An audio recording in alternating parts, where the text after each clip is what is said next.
ಧರ್ಮಸ್ಥಳದ ಬೆಳವಣಿಗೆಗಳ ಬಗ್ಗೆ ಎಲ್ಲವೂ ಕೂಡ ಎಲ್ಲ ಕಡೆಯೂ ಚರ್ಚೆ ಆಗ್ತಾ ಇದೆ. ಅದರಲ್ಲೂ ಕೂಡ ಪ್ರಮುಖವಾಗಿ ಸದನದಲ್ಲಿ ಇವತ್ತು ಪ್ರತಿಪಕ್ಷ ಮತ್ತು ಆಡಳಿತ ಪಕ್ಷಗಳ ಮಧ್ಯದಲ್ಲಿ ಬಹಳಷ್ಟು ದೊಡ್ಡ ಮಟ್ಟದಲ್ಲಿ ಚರ್ಚೆ ಆಯಿತು.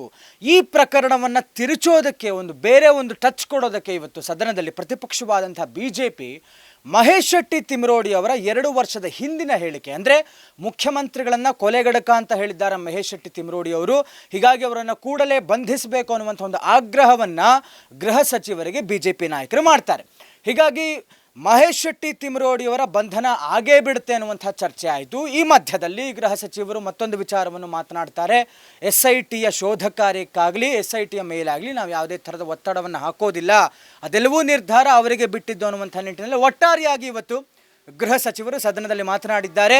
ಒಂದು ಕಡೆ ಪರ ವಿರೋಧ ಚರ್ಚೆಗಳು ಎಲ್ಲ ವಿಚಾರವಾಗಿ ಇದೆಲ್ಲದರ ಬಗ್ಗೆ ಮಾತನಾಡೋದಕ್ಕೆ ನಮ್ಮ ಜೊತೆಗೆ ಇವತ್ತು ಮತ್ತೋರ್ವ ದೂರುದಾರರಾದಂತಹ ಜಯಂತ್ ಟಿ ಅವರು ನಮ್ಮ ಜೊತೆಗಿದ್ದಾರೆ. ಬನ್ನಿ ಅವ್ರನ್ನ ಮಾತಾಡಿಸ್ತಾ ಹೋಗೋಣ.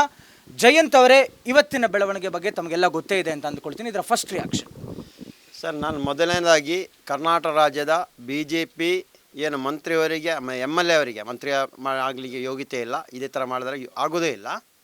ಅವರಿಗೆ ನಾನು ಕೇಳ್ತಾ ಇರೋದು, ಮಹೇಶನ್ನ 7ನೇ ಕ್ಲಾಸು, ನಿಮಗೆ ಅಷ್ಟು ವಿದ್ಯಾಭ್ಯಾಸ ಇಲ್ವಾ ಅಂತ ಕೇಳ್ತಾ ಇರೋದು.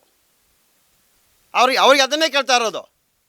ಅವ್ರಿಗೆ ಏನಂತ ವೀಡಿಯೋನ ಸರಿಯಾಗಿ ನೋಡಲಿಕ್ಕೆ ಆಗಿಲ್ವಾ ಅದನ್ನು ನೋಡ್ಬೇಕು ತಾನೇ. ಒಂದು ಸದನದಲ್ಲಿ ಚರ್ಚೆ ಆಗ್ತಾ ಇರೋ ಇಡೀ ಕರ್ನಾಟಕ ರಾಜ್ಯ, ಇಡೀ ದೇಶ ನೋಡ್ತಾ ಇದೆ. ಅವರ ಬಾಯಿಗೆ ಬಂದಂಗೆ ಆಟ ಆಡಲಿಕ್ಕೆ ಕಬಡ್ಡಿ ಪಂದ್ಯದ ಗ್ರೌಂಡ್ ಅಲ್ಲ ಅದು. ನಾಚಿಕಟ್ಟ ಕೆಲಸ ಮಾಡಬಾರ್ದು BJPಯವರು. ಈ ಸ್ಥಳೀಯ MLA ಯೋಗ್ಯತೆ ಇಲ್ಲ ಮಾತಾಡಲಿಕ್ಕೆ. ಯಾರಿಂದಲೋ ಮಾತಾಡಿಸ್ತಾ ಇದ್ದಲ್ಲ, ಅಲ್ಲಿಂದ ಒಬ್ಬ ಸುನೀಲ್ ಬಂದಿದ್ದಾನೆ, ಅರ್ಧಂಬರ್ಧವಾಗಿ ಏನೋ ಒಂದು ಏನೋ ವಿಗ್ರಹದ ಅರ್ಧಂಬರ್ಧ ಕಾಲಲ್ಲಿ ನಿಲ್ಲಿಸಿಬಿಟ್ಟು ಮೊದಲು ಅವನ ಕ್ಷೇತ್ರ ರೆಡಿ ಮಾಡಬೇಕು, ಆನಂತರ ಈ ವಿಷಯ ಮಾತಾಡಬೇಕು.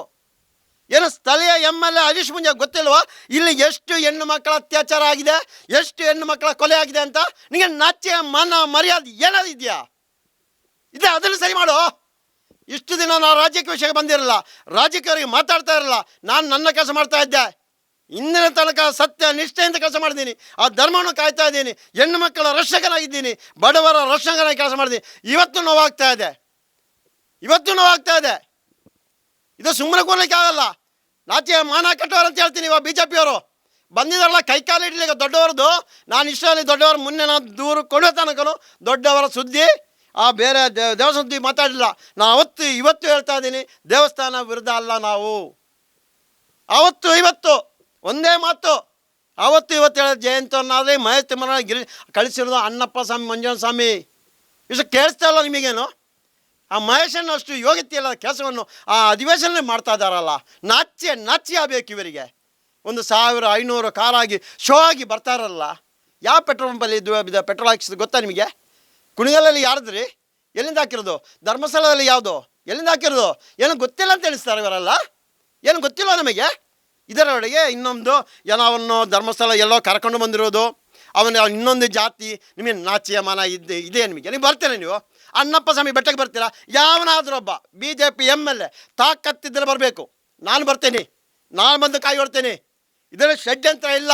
ಈ ಧರ್ಮಸ್ಥಳ ಗ್ರಾಮದ ಆ ದೇವಸ್ಥಾನ ವಠಾರದಲ್ಲಿರುವಂಥ ದೊಡ್ಡವರು, ಸಣ್ಣವರು, ಅಲ್ಲಿರೋ ಅಂಗಡಿಯವರು, ಆಟೋದವರು, ರೂಮ್ ಬಾಯ್, ಮ್ಯಾನೇಜರು ಎಲ್ಲರೂ ಸೇರಿ ಅಲ್ಲಿ ಸಾವಿರಾರು ಹೆಣ್ಣು ಮಕ್ಕಳ ಅತ್ಯಾಚಾರ ಕೊಲೆ ಮಾಡಿದೆ. ನಾನು ಹೇಳ್ತೀನಿ, ತಾಕತ್ತಿದೆಯಾ ಬರ್ಲಿಕ್ಕೆ ಹೇಳಿ, ನಾನು ಬರ್ತೀನಿ. ಅದಕ್ಕೆ ದಮ್ಮಿರಲ್ಲ. ಎಲ್ಲ ಮೈಕ ಮಾತಾಡಲಿಕ್ಕೆ ಇನ್ನೊಬ್ಬರ ಗೂಬೆ ಬಂದಿದ್ರೆ ಇವಾಗ. ಸ್ವಾಮಿ ಇನ್ನೂ ಹೇಳ್ತೀನಿ, ತಾಕದೆ ಚರ್ಚೆ ಮಾಡಿ. ಇವತ್ತು ಹೇಳ್ತೀನಿ, ಜಯಂತ್ ಟಿ ಅಲ್ಲಿ ಹೆಣ್ಮಕ್ಳನ್ನು ಅತ್ಯಾಚಾರ ಮಾಡಿ ಅದರ ಮರ್ಮಾಂಗಕ್ಕೆ ಚಾಕು ಹಾಕಿದ್ದಾನೆ. ಗೊತ್ತಾ ನಿಮಗೆ? ಬಟ್ಟೆ ತುಳಿಸ್ತಾರೆ. ನಾವು ಇದನ್ನು ನೋಡ್ಕೊಂಡು ಕೂರ್ಬೇಕಾ? ಕೇಳಿಸ್ಕೊಂಡು ಕೂರ್ಬೇಕಾ ನಾವು? ಇವತ್ತು ಹೇಳಿದೀನಿ, ಒಂದು ಇತಿಮಿತಿ ಇದೆ ನಮಗೆ ನೋಡಲಿಕ್ಕೆ, ಕೇಳಲಿಕ್ಕೆ. ಬಂಧನಲ್ಲ ಏನು ಬೇಕಾದ್ರೆ ಮಾಡಿ, ಇವರು ತಯಾರಿದ್ದೀವಿ. ನಾನು ಪಾಕಿಸ್ತಾನಕ್ಕೆ ಬಂದ ಮಾಡಿ ತಗೊಂಡು ಹೋಗಲ್ಲ. ಇಂಡಿಯಾಕ್ಕೆ ಕರ್ನಾಟಕ ರಾಜ್ಯದ ಇದೇ ತಾಲೂಕಿಗೆ ತಾನು ಹಾಕೋದು. ಹಾಕಿ ತಿರುಚೋದಕ್ಕೆ ಈ ರೀತಿಯಾಗಿ ಇವತ್ತು ಸದನದಲ್ಲಿ ಮಹೇಶ್ ಶೆಟ್ಟಿ ತಿಮರೋಡಿ ಅವರ ಯಾವುದೋ ಒಂದು ಹಳೆ ವಿಡಿಯೋನ ತಿರುಗಿಸ್ತಾ ಇದ್ದಾರೆ. ಅದನ್ನೇ ಆಗ್ತಾ ಇರೋದು. ಸತ್ಯ ಅಂತ ಹೇಳಿ ಬನ್ನಿ. ಅವ್ರು ನಂಬಿಕೆ ಇದೆ ಅಲ್ಲಪ್ಪ ಮಂಜುನ ಮೇಲೆ. ನನಗೆ ನಂಬಿಕೆ ಇದೆ. ನನ್ನನ್ನು ಅಲ್ಲಿಂದಲೇ ಎಬ್ಬಿಸಿರೋದು ನನಗೆ ಗೊತ್ತು. ಅವರೇ ನನ್ನ ಎಬ್ಬಿಸಿರೋದು. ನಾನು ಹೇಳ್ತೀನಿ, ಅವರಿಗೆ ತಾಕತ್ತೆ ಬನ್ನಿ ಅಂತೇಳಿ ಮಾತಾಡಲಿಕ್ಕೆ. ಇವರು ಶೋ ಮಾಡಿ ಬರಬಾರ್ದು, ನೇತಾಗಿ ಬರಬೇಕು. ಅವರ ಮಕ್ಕಳ ಆನೆಗೆ ಸತ್ಯ ಹೇಳಿ. ಇಲ್ಲಿ ಒಂದೇ ಒಂದು ಹೆಣ್ಣು ಮಕ್ಕಳ ತಲೆ ಮೇಲೆ ಕೈ ಇಟ್ಟಿರಬೇಕು.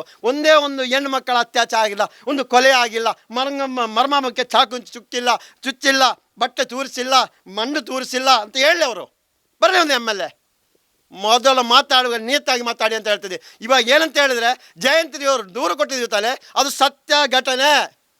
ನಾನು ಮೊನ್ನೆ SIT ಅವ್ರಿಗೆ ಏನಕ್ಕೆ ಕೊಟ್ಟಿರೋದು, ಲೆಟ್ರ್ ಕೊಟ್ಟಿದ್ದೀನಿ, ತನಿಖೆ ಮಾಡಿ ನಂತರ ಮಾಡಿ ಅಂತ ನಾನು ಹೇಳಿದ್ದೀನಿ. ಇವಾಗ ಅವರಿಗೆ ನೋವಾಗ್ತಾ ಇದೆ. ನಾಳೆ ಪೊಲೀಸರು ಹೇಳ್ತಾರೆ ಹೌದು ಜಯಂತ್ ಕೊಟ್ಟಿರೋ ದೂರು ಸತ್ಯ, ನಾನು ಎಂಕ್ವೈರಿ ಮಾಡಿದ್ದೀವಿ, ಅವನು ಒಬ್ಬನೇ ಅಲ್ಲ, ನೋಡಿದವರಿದ್ದಾರೆ. ಅದು ಯಾರು ಹಾಕಿರೋದು ಗೊತ್ತಾ ನಿಮಗೆ? ನಾನು ಹೇಳ್ತೀನಿ ಅವಾಗ ಪೊಲೀಸ್ ಅಧಿಕಾರಿ ಅಂತ ಹೇಳಿದ್ದೀನಲ್ಲ, ಇನ್ನು ಉಳಿದು ಬರ್ತಾನೆ ನೆಕ್ಸ್ಟ್ ಮುಂದಕ್ಕೆ. SIT ನೋಟಿಸ್ ಕೊಟ್ಟಿದೆ, ಏನಾಗಿದೆ ಸರ್ ಡೆವಲಪ್ಮೆಂಟ್ಸ್, ಎಲ್ಲಿ ತನಕ ಬಂದಿದೆ ವಿಚಾರಣೆ? SIT ಅವರ ಕರ್ತವ್ಯ ಎಲ್ಲವನ್ನು ನಿಯತ್ತಾಗಿ ಮಾಡಿದ್ದಾರೆ ಸರ್, ಅದರಲ್ಲಿ ಏನೂ ತೊಂದರೆ ಆಗ್ತಾ ಇಲ್ಲ. ಅವರು ನಮ್ಮ ಸಾಕ್ಷಿಯನ್ನು ಕರೆದಿದ್ದಾರೆ, ಅವರ ವಿಚಾರಣೆ ಮಾಡಿದ್ದಾರೆ, ಅವ್ರನ್ನ ಕರೆಸಿ ಸ್ಪಾಟಿಗೆ ಹೋಗಿದ್ದಾರೆ. ಅಲ್ಲೋಗಿ ಒಬ್ಬೊಬ್ಬರನ್ನೇ ಅಂದರೆ ಒಬ್ಬರನ್ನೇ ಕರ್ಕೊಂಡೋಗಿ ಎಲ್ಲಿ ಅಂತ ಕೇಳಿದ್ದಾರೆ. ಅವ್ರಿಗೆ ಸತ್ಯಾಸತ್ಯ ಗೊತ್ತಾಗಿದೆ ಸರ್. ಆ ನಂತರ ನನ್ನ ಮಾಜರ್ ಮಾಡಿದ್ದಾರೆ ಸರ್. ಇವಾಗ ಅವರಿಗೆ ಮುಳ್ಳಾಗ್ತಾ ಇದೆ ಸರ್. ಅದು ಆ ಮಗು ಯಾರ್ದಂತ 15 ವರ್ಷದಿಂದ 13ರಿಂದ 15 ವರ್ಷ ಮಗು ಯಾರ್ದು ಗೊತ್ತಾಗಬೇಕು ಸರ್. ನೋವಾಗ್ತಾ ಸರ್. ಇವಾಗ ಗೊತ್ತೋದವರೆಗೆ ಬುಡಕ್ಕೆ ಬರ್ತಾ ಇದೆ ಅಂತ. ಇನ್ನು ಇದಲ್ಲ ಸರ್ ಕೊಡ್ತಾ ಇರೋದು, ಇನ್ನು ಇದು ಮಾತ್ರ ಅಲ್ಲ, ನಿನ್ನೆ ಕೊಟ್ಟಿದ್ದೀನಿ, ಇನ್ನೊಂದು ಕೊಟ್ಟಿದ್ದೀನಲ್ಲ, ಯಾವುದೋ ಒಂದು ಸರಾವತಿ ಲಾಡ್ಜಲ್ಲಿ ಕೊಲೆ ಆಗಿರೋದು. ಇದೇ ಥರ ನಾನು ಕೊಡ್ತೀನಿ. ಇದಕ್ಕೋಸ್ಕರ ನನಗೆ ಟಾರ್ಗೆಟ್ ಮಾಡಿರೋದು. ಯಾವತ್ತು 4ನೇ ತಾರೀಕು ದೂರು ಕೊಟ್ಟ ನಂತರ ನಾನು ಟಾರ್ಗೆಟ್ ಮಾಡ್ತಾ ಇದ್ರು. ಇಷ್ಟು ದಿನ ಎಲ್ಲೋಗಿದ್ರು ಜಯಂತ್? ಯಾಕೆ ಧೈರ್ಯ ಇರಲಿಲ್ಲ? ಇವಾಗ ಇಷ್ಟು ದೊಡ್ಡ ಗಟ್ಟಿ ಧ್ವನಿಲಿ ಮಾತಾಡ್ತಾ ಇರೋರು, ದಾಖಲೆಗಳಿರೋರು ಇಷ್ಟು ದಿನ SIT ಆದಮೇಲೆ ಬಂದಿದ್ದಾರೆ, ಎಲ್ಲೋಗಿದ್ರು ಸರ್? ತಮಗೆ ಗೊತ್ತಾನೆ ಈ ರಾಜಕೀಯ ವ್ಯವಸ್ಥೆ, ನಾನು ಹೇಳುವಂಗಿಲ್ಲ, ತಮಗೆ ಗೊತ್ತಿರೋ ವಿಷಯನೇ. ನಾನು ಇದಲ್ಲ, ನೂರಾರು ದೂರುಗಳನ್ನು ಕೊಟ್ಟಿದ್ದೀನಿ, ಎಲ್ಲ ಗೊತ್ತು. ಈ ಪೊಲೀಸ್ ಇಲಾಖೆ ಏನು ಮಾಡ್ತಾ ಇರೋದು ಗೊತ್ತಾ ಸ್ವಾಮಿ?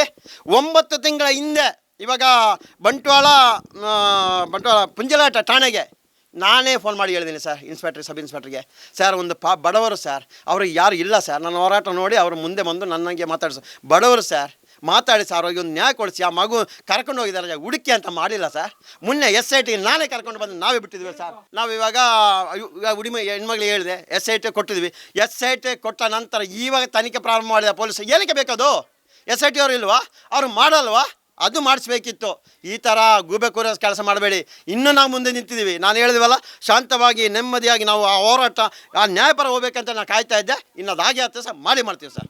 ಧನ್ಯವಾದಗಳು ಜಯಂತ್ ಅವರು ಹೇಳ್ತಾ ಇರುವಂಥದ್ದು ಎಲ್ಲ ಸತ್ಯಾಸತ್ಯತೆ ಸದ್ಯದಲ್ಲೇ ಹೊರಬರ್ತಾ ಇರುವಂಥದ್ದು. ಕ್ಯಾಮ್ರಾ ಪರ್ಸನ್ ಅಭಿಷೇಕ್ ಜೊತೆ ಸಂತೋಷ್ ಕಶ್ಯಪ್, ನ್ಯೂಸ್ ಬೆಂಗಳೂರು.